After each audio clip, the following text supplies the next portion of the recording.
ప్రజాస్వామ్యంలో ప్రజా యుద్ధానికి ఎవరైనా తలొగ్గక తప్పదు అనేటువంటి మాటకి ఇవాళ ధర్మేంద్ర ప్రధాన్ కేంద్ర మంత్రి గారు రాజీనామా ఒక తార్కాణం.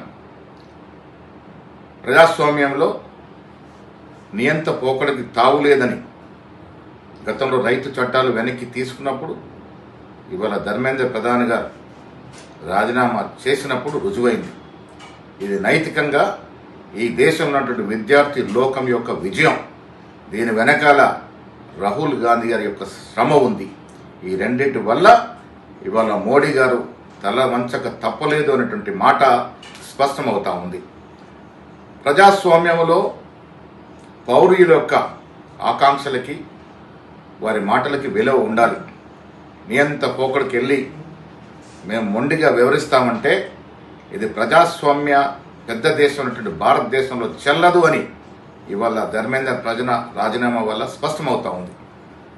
ఇకనైనా ప్రధాని మోడీ గారు మొండి వైఖరిని పక్కన పెట్టి ప్రజాస్వామ్యంలో ప్రతిపక్షాల పాత్ర, ప్రతిపక్ష పార్టీల యొక్క మాటలకి, వారి సూచనల సలహాలకి విలువనిచ్చి ఈ దేశాన్ని ముందుకు తీసుకోవడంలో ముందుండాలి.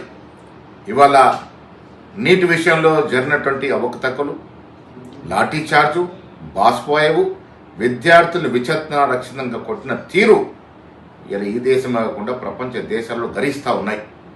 ఇక ముందు ఇలాంటి లీకేజ్ జరగకుండా సమగ్రమైన చట్టం తీసుకురావాల్సిన అవసరం ఉంది.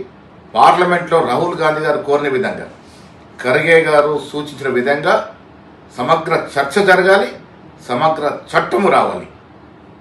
చనిపోయినటువంటి విద్యార్థులు వారి కుటుంబాలని ఆదుకోవాలి. ఇంకా మిగతా డిమాండ్లు కూడా పరిపూర్ణంగా తీర్చిన తర్వాత మళ్ళీ పార్లమెంట్లో ఈ విషయంలో చర్చ జరగాలి.